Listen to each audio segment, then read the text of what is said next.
Kebahagiaan tempatnya di hati. Kapan kita qanaah, kita bahagia.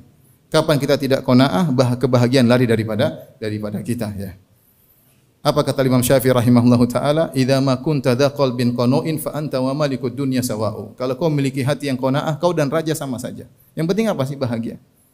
Raja belum tentu bahagia, kamu bisa bahagia lebih dulu daripada raja. Kapan kau meraih qanaah sebelum raja, kau telah bahagia lebih dahulu daripada sang raja, ya. Yang penting qanaah.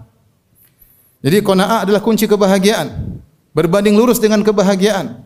Semakin kita qanaah semakin bahagia, semakin tidak qanaah semakin sengsara hati. Ini meskipun kita memiliki harta yang banyak, aset yang banyak, perusahaan yang banyak, kalau tidak qanaah maka kita tidak akan bahagia.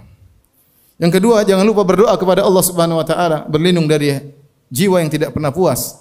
Di antara doa Nabi sallallahu alaihi wasallam, Allahumma inni a'udzubika min ilmin la yanfa, wa min qalbin la yakhsha, wa min du'ain la yusma, wa min nafsin la tashba.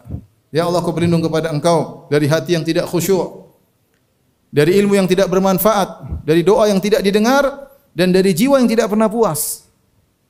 Jiwa ini liar, ammaratun bisu', menyuruh kepada keburukan. Jiwa memiliki hasrat, cinta kepada dunia, cinta dengan harta yang banyak. Ini sifat asal jiwa. Allah mengatakan, wa tuhibbunal mala hubban jamma, kalian mencintai harta dengan cinta yang sangat dalam. Wa innahu li hubbil khairi lasyadid, sungguhnya manusia itu cinta kepada harta, cintanya sangat mendalam. Zuyyina lin-nasi hubbus syahawati minan nisa'i wal banina wal qanatiril muqantarati minadh dhahabi wal fiddati wal khail.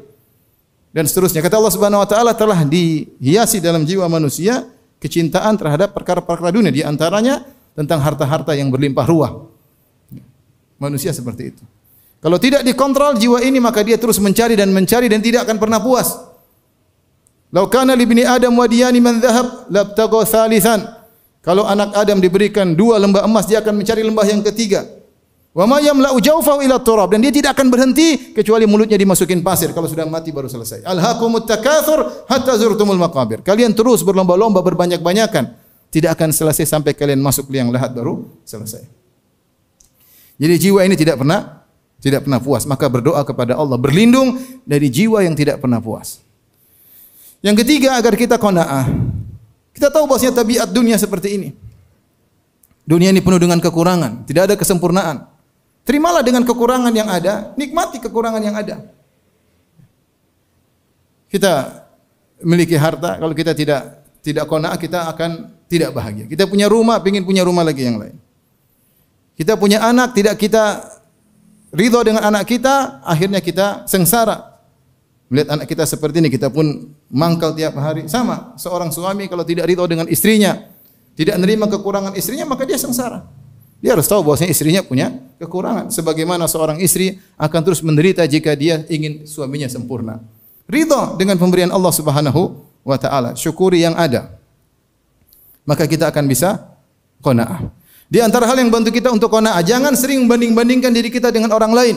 Allah berfirman, wala tamuddanna ainaika ila ma mata'na bihi azwajan minhum zahratal hayatid dunya linaftinahum fihi wa rizqu rabbika khairu wa abqa. Jangan kau panjangkan matamu kepada nikmat-nikmat yang aku berikan kepada sekelompok orang.